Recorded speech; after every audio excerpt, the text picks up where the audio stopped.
Introduction, and thank you so much for having me back here again. It's wonderful to see you all, and we are going to have a great discussion today, so thanks to you as well, Jill. Members of the Diplomatic Corps, senators, members of the House of Commons, General Carignan, thank you so much for being here. I extend a special hello to the Canadian Armed Forces, distinguished guests, ladies and gentlemen, students, whom I believe are in the room as well. Good morning, bienvenue. International visitors, welcome to Ottawa. Comme j'ai dit en anglais, c'est un grand plaisir de vous voir ce matin, comme toujours. Et je remercie Dr. Rivard-Piché et toute l'équipe ici de m'avoir invité de vous parler aujourd'hui. La dernière fois que j'ai pris la parole à cette conférence, c'était il y a 3 ans, comme ministre de la Défense nationale. C'était un temps différent. C'était un environnement très, très différent, difficile, mais différent. Et depuis, le monde a changé beaucoup. Et je dois dire, certains dossiers ont aussi changé, mais pas tout. Aujourd'hui, nous vivons dans un monde qui évolue rapidement. Et le Premier ministre a livré un discours là-dessus. Et je voudrais commencer là. Ça, c'est la fondation, si vous voulez, de mon propre discours aujourd'hui. The Prime Minister, in his remarks at Davos, spoke about the rewiring of the global order. That transformation requires us to think clearly about how Canada protects our interests and contributes to international security at the same time. And so the road to 5%, to use the title and theme of this year's conference, must be understood in the context of the global strategic environment. And at its core, our approach in foreign policy is grounded in a simple idea that we must accept the world as it is, not as we wish it to be. And we must act with principled pragmatism to defend Canada's interests while remaining true to our values. This principled pragmatism is at the core of our foreign policy approach in 2026. This pragmatism requires us to recognize and strengthen existing alliances and to form new ones. As the Prime Minister has said, the powerful have their power, but we have something too, the capacity to build our strength at home and to act together. Today, I will illustrate what principled pragmatism means in practice by focusing on 3 areas: Ukraine, the Arctic, and the Middle East. First, Ukraine. Clearly, Vladimir Putin did not expect us to be here 4 years on. When I received that phone call from the Chief of Defense Staff, Wayne Eyre, in the middle of the night 4 years ago, many analysts predicted Kyiv would fall within 3 days. And yet, Kyiv still stands 1,470 days later. Canada's support for Ukraine reflects something fundamental about who we are. We believe in international law. We believe in sovereignty and territorial integrity, and in a world where borders are not redrawn by force. But defending those principles also requires realism. And as President Stubb reminded me on our way out after hearing Prime Minister Carney speak in Davos, he looked at me across the hall and said, "Values-based realism," and then walked away. And it is the theme not only of Prime Minister Carney's speech, but realpolitik in 2026. Defending our principles requires us to be pragmatic. And that is why Canada's approach to Ukraine will continue to be taken not only in terms of domestic responses, which I'll discuss in a moment, but also our work with the Coalition of the Willing, and certainly as a leader in that group. We have renewed Operation Unifier. We've committed an additional $2 billion in military assistance, bringing Canada's total assistance and support to Ukraine to more than $25 billion. Canada, together with like-minded countries, will be standing to support Ukraine in the short and the long term. Our support in Operation Unifier, and just raise your hand if you have participated in any way in training Ukrainian armed forces members. There are people in this room, therefore, and we should give them a hand for standing side by side with Ukraine's armed forces.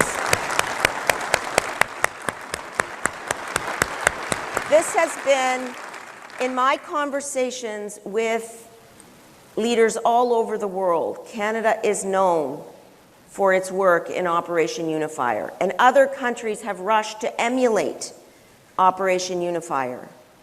It is a leading example of the way in which Canada tangibly has contributed to Ukraine's own defense of its territorial integrity and state sovereignty. It's not just on the battlefield that we've been working on these issues. Ukrainian children are being indoctrinated, kidnapped, taken from their homes in Ukraine back to Russia. And we need to bring those children home, period. We need to bring those children home.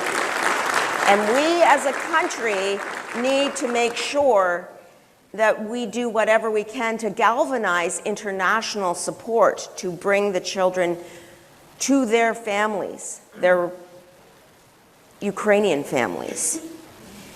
We are also going to be hosting an international conference here in Canada on this very subject in the fall, and I invite you all to come.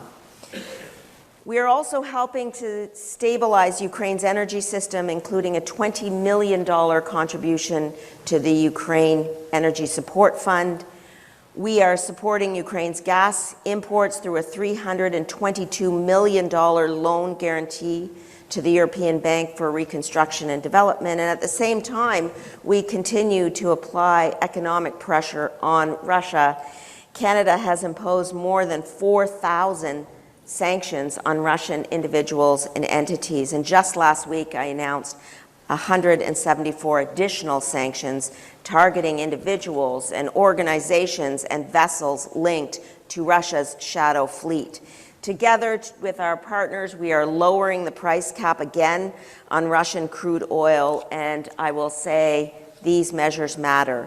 This war is taking a heavy toll on Russia itself and the Russian economy, and Canada will continue to stand with Ukraine in the short and the long term, as I said. Security challenges today, as this illegal and unjust war shows, are connected. And this brings me to my second example of the application of what I call the Carney Doctrine, and that is in the Arctic. Donc, on va parler de l'Arctique maintenant. Aujourd'hui, la compétition entre les grandes puissances augmente. Alors, le Nord devient de plus en plus stratégique. Ce n'est pas une région complètement calme. Les changements climatiques transforment la région rapidement. En même temps, la rivalité entre les grandes puissances change l'environnement de sécurité mondiale. Ces deux réalités se rencontrent donc maintenant dans l'Arctique. Il est clair que la défense de l'Arctique canadien est une priorité de sécurité nationale. After all, more than 70% of our coastline interfaces with the Arctic and 40% of our land mass, which means that when Canadians talk about the North, we're actually talking about more than 1/3 of our country as a whole. And that's why Canada is investing $80 billion to strengthen our military and security capabilities. I stood on this stage in 2023 indicating that our commitment to NATO, 2%, was of the utmost importance. Our investment in the Canadian Armed Forces and in military spend of $80 billion in last year's federal budget must be acknowledged.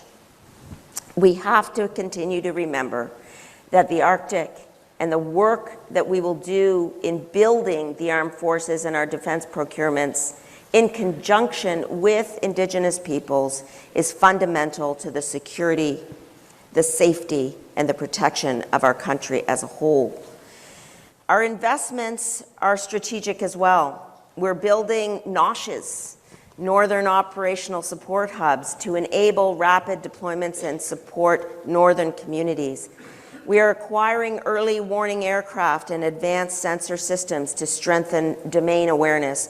We're introducing a new fleet of tactical helicopters and establishing a satellite ground station. We're advancing plans for a fleet of submarines capable of operating under the ice. And this is in addition to a number of ongoing procurements, from icebreakers to the AOPS to the surface combatants to the fighter jets. Canada's military growth has tangible support from the federal government. And together, these investments will strengthen Canada's ability to detect threats earlier and respond more effectively across the Arctic. La sécurité dans l'Arctique dépend aussi de la coopération. Canada is a founding member of the North Atlantic Treaty Organization. We work closely with our allies to protect the North. And we're reaching 2% of GDP this year and 5% of GDP by 2035. Ça, c'est sûr, mes amis. At the same time, in discussions with NATO partners, including the Nordic Five and Secretary General Mark Rutte, I've emphasized that Canada has long been a net exporter of security to Europe. NATO's focus now must not only be towards the east, but also northward. NATO, the North Atlantic Treaty Organization, must look northward. And in early February, I opened a new consulate in Nuuk, Greenland, in one of the most poignant moments of my life. And certainly in the context of the geostrategic environment, the opening of that consulate took on new meaning. Canada will also open a consulate in Anchorage. And our work with our allies, with our NATO allies, has to be underscored that there is global competition in the Arctic.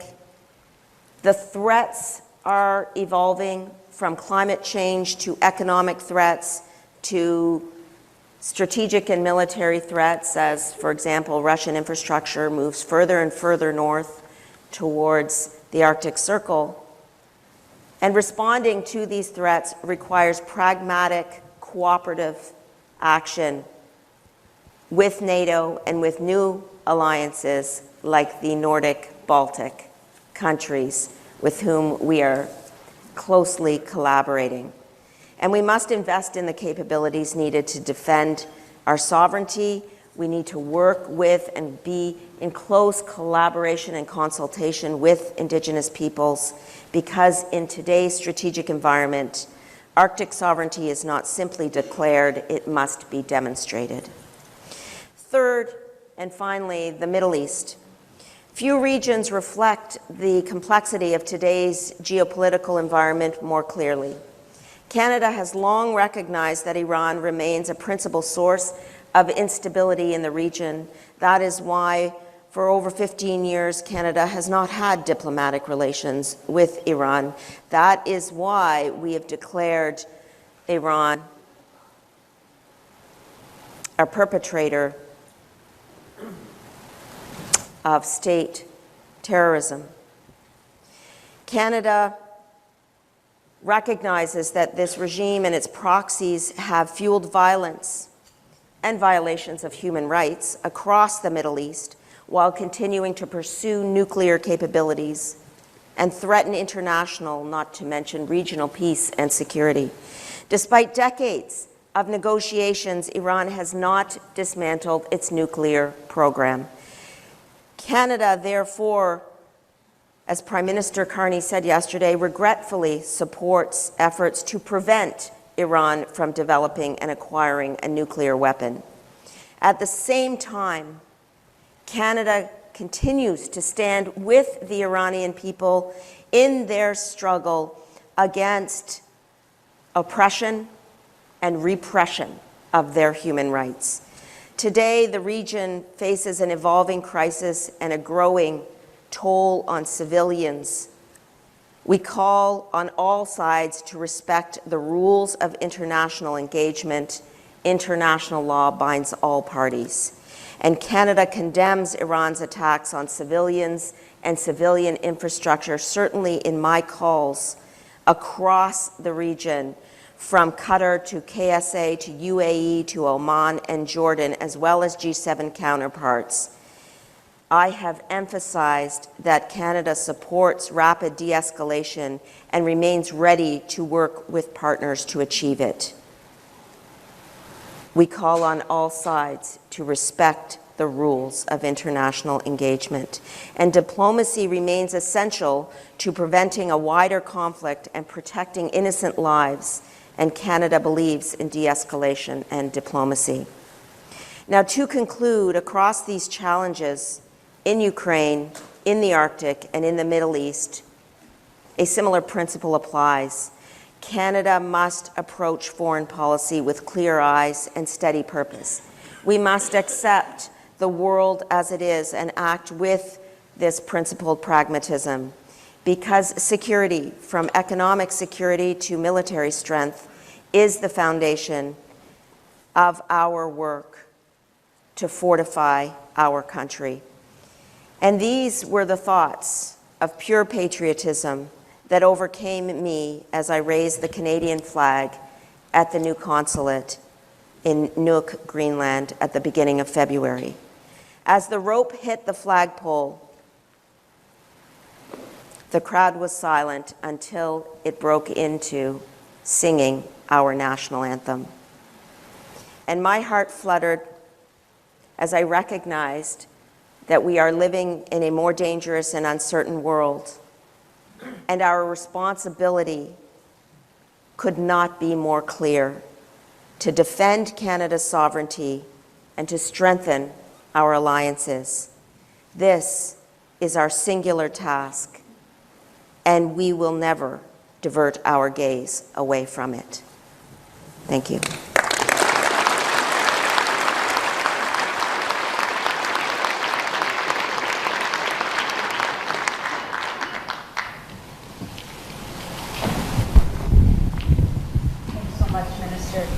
Merci beaucoup. You gave us such an extraordinary overview of a world that is sort of shattering around us in many ways, that our assumptions have to be challenged, and the clear-eyedness that you've spoken of. I think it resonates so much with this audience. You were talking about being here 3 years ago, and I think back then, a lot of people were saying it would help to be clear-eyed, it would help to talk about sovereignty, it would help to talk about interests. We weren't quite at that space, but you've clearly said that we've moved into a new era. So just in terms of time management, we've got about 20 minutes. What I'm going to do is put a few questions or have a conversation with the minister, but I really like to encourage folks to jump in. You can submit your questions through Slido, and I have a little pad here that will tell me, and I will convey them on. But to start, Minister, I'd like to maybe follow your rhythm and your outline. Ukraine, deep in our hearts for all the reasons you've explained. Can you tell me, from the perspective of both sitting as defense minister but also as foreign minister now, what are the lessons we need to be learning from Ukraine and about Ukraine? So let me just start with the personal reflection that I feel so fortunate to have been able to serve as the Minister of National Defense and now as Foreign Minister, because I understand more about what our Canadian Armed Forces have been doing and dedicating not only to the effort in Ukraine, but also around the world. And so I come to this role with that understanding generally, but also specifically in the context of the unjustifiable further invasion by Russia of Ukraine in February 2022. And that time, if you'll recall, was very difficult geopolitically. We were very much, and continue to be, but very much focused even before February 24th of that year on how we can support the sovereignty of Ukraine. And so we were seeing the intelligence as early as November, the year before, and I was appointed in November, and the immediate briefings that I was having in the JSAT were about the buildup of Russian troops and aircraft and tanks at the border on the east, in the east of the Donbass, but also in the north in Belarus. And so this was what I came into the post of Minister of National Defense understanding, and certainly the unification within the government but across the country about the need to stand with Ukraine in the short and the long term was unequivocal, and we continue to be unequivocal. The question related to the situation on the ground in Ukraine and how we are going to continue to contribute, but what is the viewpoint from within? And there is a strong understanding that the Russian offensive has taken significant hits in terms of the military capability. They're losing thousands of members of their own armed forces, paying monetary incentives to families to send their sons and daughters to war, calling on their partners around the world to contribute to their military effort. And so the view, and I sat in on a meeting of the Coalition of the Willing for the Prime Minister in Munich because he couldn't make it. The view around the table is that declining Russian effort and the weakening of the Russian effort must be acknowledged as Ukraine continues to stand strongly. The other point I should mention is the peace plan that has been on the table for some time now, and that Ukraine and members of the Ukrainian government are negotiating. And Canada continually takes the position of supporting the peace plan, supporting security guarantees, but also supporting Ukraine and President Zelensky's own decision-making relating to Ukraine's territorial integrity. That is a decision for Ukrainians themselves to make. And those negotiations are continuing, and I will say that at the same time, President Zelensky has been clear that having the United States at the table in those negotiations is fundamental to the ultimate outcome. Well, thanks. And as I say, I think Ukraine, it's so good that we're speaking about Ukraine. As we know, there's a tendency to move on to the latest crisis, and goodness knows there's a lot to focus on there. But You know, when we look at the war in Ukraine and we look at what's happening now, we can see the diversity of tools that are used in modern warfare, the hybrid warfare, the asymmetric warfare. And so I'd like to ask you a question that's kind of related to the theme of the conference, and that's about the 5%. And you've laid out very clearly, I think, the stated intent, and I think we all know in this room how lovely it is to get clear direction and guidance that says this is what you're going to do, and actually you've set out a foreign policy context against which defense implementers can kind of, focus. But I'd like to ask you, Minister, based on your experience in all those portfolios that we heard about earlier, you've done Treasury Board, you've done defense, you know procurement, you know foreign affairs. How are we going to make that pledge real? And I just dig down a little bit farther on that. The Defense Industrial Strategy just came out, very welcome, that's terrific. But what's your message to those who may be, I'll use the term skeptical, but maybe a bit confused? There's a lot of institutions, there's a lot of intent out there, there's a lot of direction, but I'm in industry, how do I connect to this? How do I let you know that you don't have to push me away any longer? We want to respond to that demand signal. Where do we intersect? How do we get it done with the urgency that the government, and you have explained so clearly, requires us to act? Okay, so first I want to make a fundamental point about the interrelationship between our approach to national security and economic growth in this country. For a long time, the work that is being done in defense and security has been considered to be separate from economic growth and development.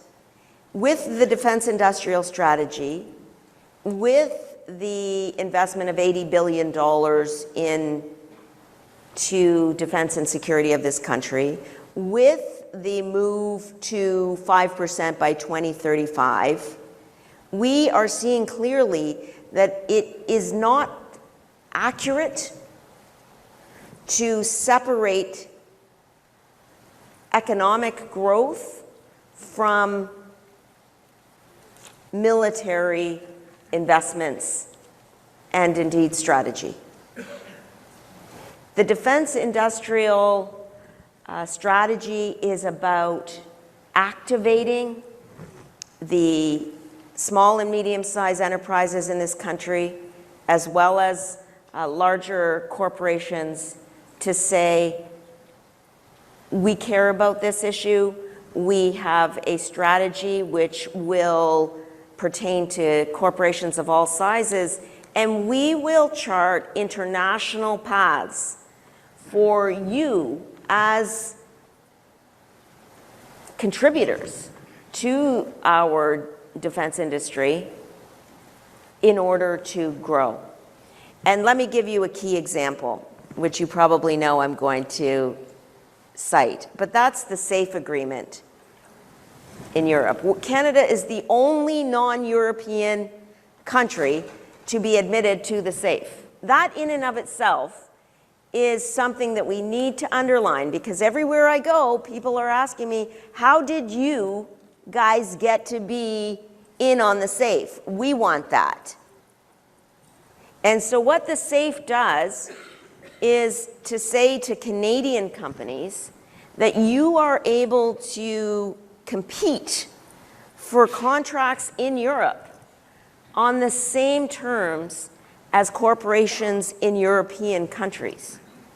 That's a tangible pipeline, if you will, for Canadian companies of all sizes. And our government has actually made that possible. So you can see that there are many lines of effort here. There's domestic growth of the Canadian defense industry, and that will be invigorated with our international relationships. As I said, everywhere I go, people want to contribute and grow in the same direction as Canada is doing right now, we are making the most of a rewired global trading order, and we are making the most of ensuring that we have a leading role internationally with a number of different groups of countries over and above existing alliances. Thanks, Minister, and that leads me nicely to my next question, but I really do want to encourage folks to jump in. Unless I'm not getting the technology right, I don't see anything here yet, so I'm going to pitch you another one if you don't mind. But you give me a great pathway to it. You talked about SAFE. I think it's terrific. I want to bring you back to NATO for a second, and you reminded everybody in the room that we're a founding member. I also think it's interesting that a former U.S. Perm rep reminded that the only time Article 5 had been used was actually at the suggestion of the Canadian ambassador, and I happened to be working at GAC at the time, so I recall that well. But I'd like your thoughts a little bit on the future of the alliance. I mean, people are talking about a sort of a NATO 3.0. We see the French looking at sort of a distributed nuclear deterrent. Obviously, there are new dynamics about with the United States.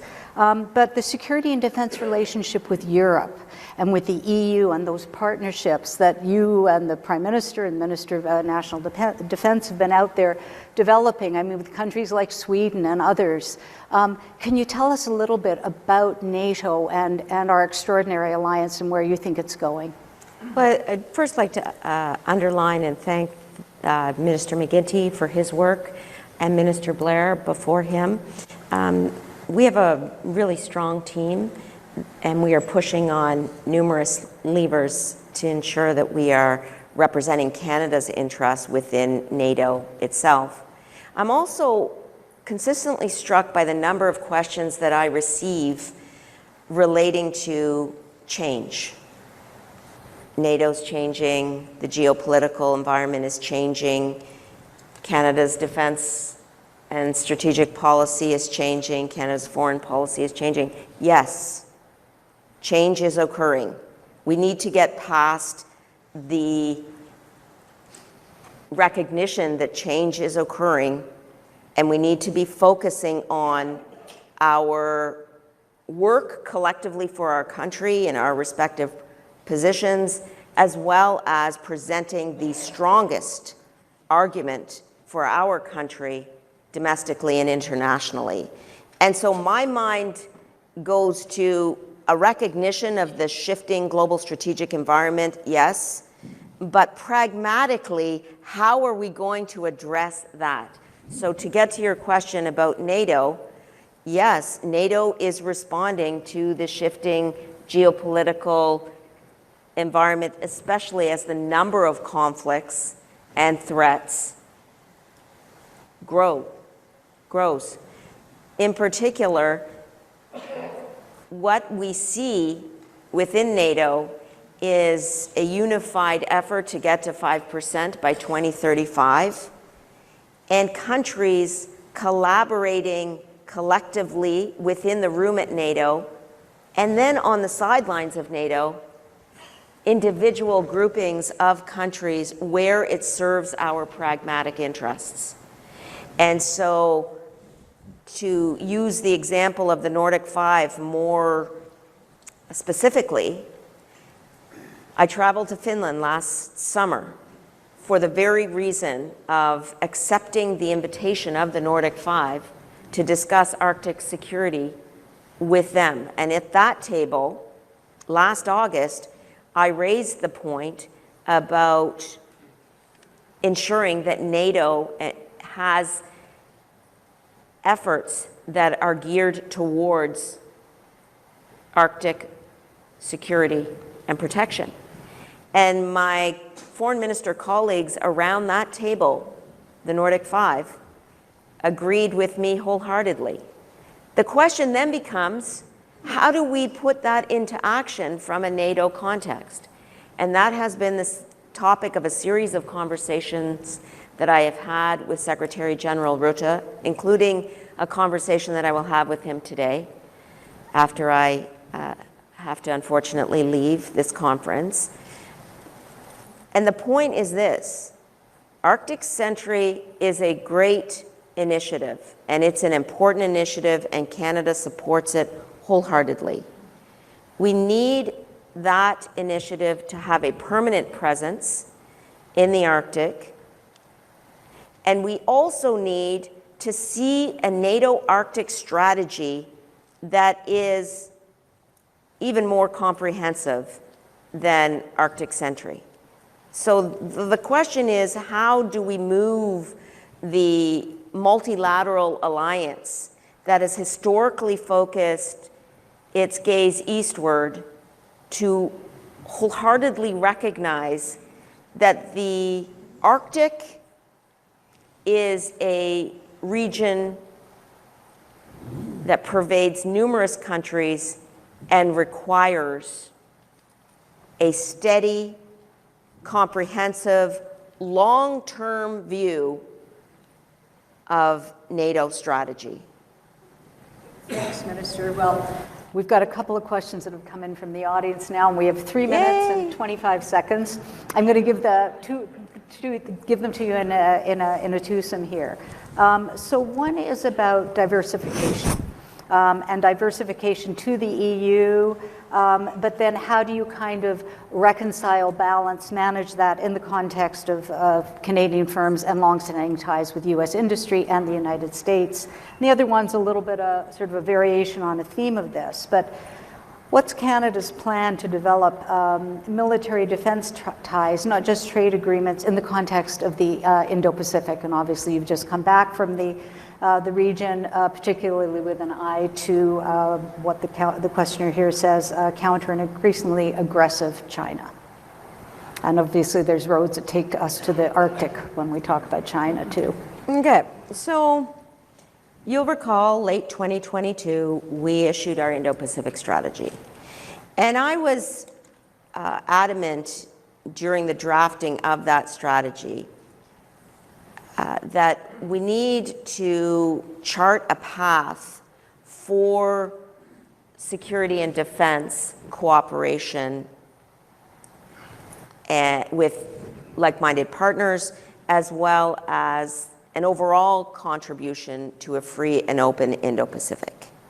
And I traveled to the Shangri-La dialogue twice to make that point together with like-minded countries. So now flash forward to 2026. That point remains fundamental to our engagement in the region, but over and above that objective, we also have the economic opportunity to cooperate with defense firms in that region, and the opportunity to grow our strategic engagement with countries in the region. And I will highlight, as an example, the work that we are doing with India in the joint statement that Prime Minister Carney and Prime Minister Modi just issued together. We are working with India in terms of issues relating to domestic security and respect for the rule of law through a dialogue on security at the highest levels of the public service.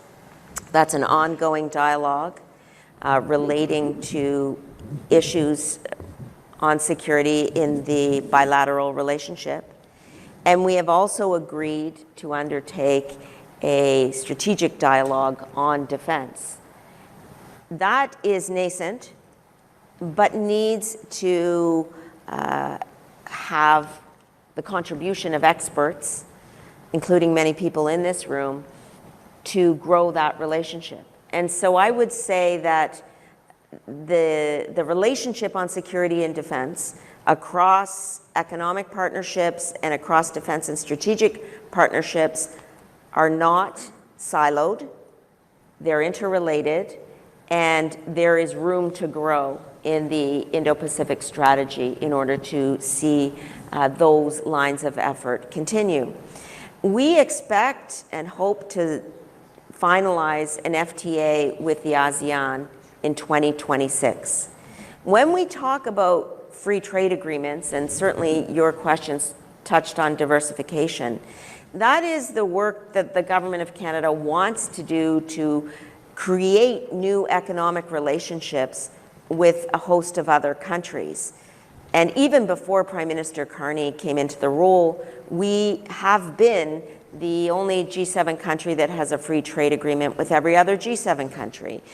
Since Prime Minister Carney has come into the role, we have signed 12 trade agreements over the past 6 months over 4 continents.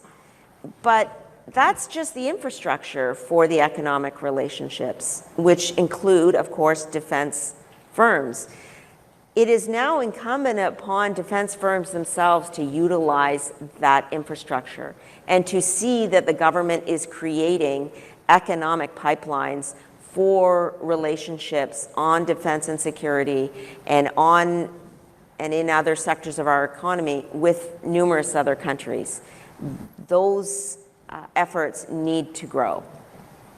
Minister, thanks so much. We could have a long conversation with you. Did you say 2 more questions? I did, but can we have you? We have one more question, yeah. We have I love questions. Okay, great. Let's keep I'm going. looking to the organizers. Am I good to go? First thing in the morning, we're all ready.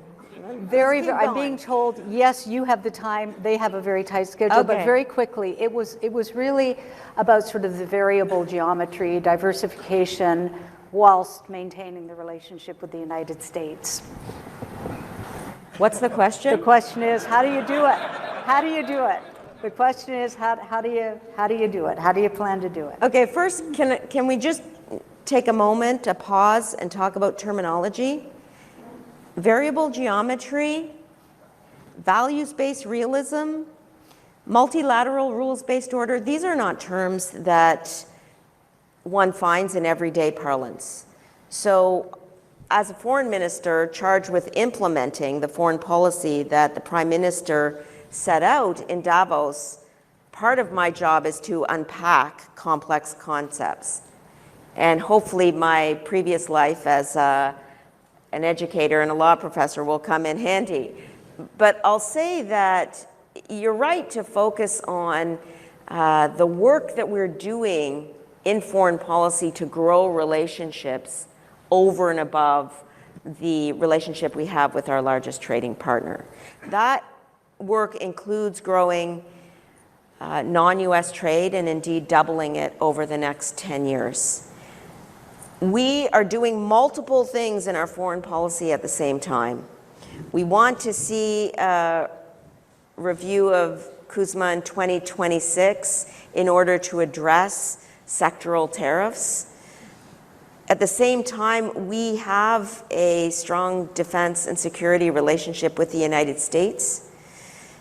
I was in the portfolio of defense when the cylindrical objects were floating above the skies across Alaska. I don't know if General Eyre is here right now, but we had numerous briefings about these, what I refer to as cylindrical objects, and everybody raised their eyebrows. But all that to say that that was an effort that required close cooperation with the United States under the aegis of NORAD. That is fundamental to North American defense and security. Let's not forget that. And so we have a strong economic and security and defense relationship with the United States on the one hand, and on the other hand, we must act pragmatically to grow our relationships with other countries where it is in our strategic and pragmatic interest to do so. So the Nordic 5 example on the Arctic is a good one. The coalition of the willing vis-a-vis Ukraine is another. The ACITI agreement on technology and information, artificial intelligence with India and Australia is another one. These issues are all closely related to security and defense. We cannot separate our economic growth and the necessity to chart a path for economic growth in this country, including through our 10 national projects, from questions of security and defense. They are integrated and they require us to think holistically, not just about our international relationships to the south and all over the world, but also here at home. And so I'm so glad that many of your questions focused on the defense sector economically and the important work that lays ahead for them. Well, thank you, Minister. I have to apologize. We've run over time, but it's not often that the Minister I says want it on keep the going. record that I wanted to stay. Thank you. Okay, that's on the record great. for today. That's terrific. And Minister, you know, I think that it's an understatement to say that when you talk about a coherent, integrated, sustained approach to looking at security and defense with the economic enablers and everything else as a whole of society, whole of economy, sovereignty and interest-based approach to Canada, I think there would be a cheer in this crowd, actually. So thank you know what, Jill, it's so interesting, right? Just as you rely on us in the Government of Canada to do the work internationally and domestically, to grow our defense industry, to chart a coherent and comprehensive short and long-term defense and security strategy and policy, we rely on you to be on the front lines, not just from a military standpoint, but from an economic standpoint. We are working on this together. We are all one Team Canada. And in order to succeed and ensure that this country remains the greatest country on the face of the earth, we have to be in this work together. Thank you, Minister. Merci beaucoup.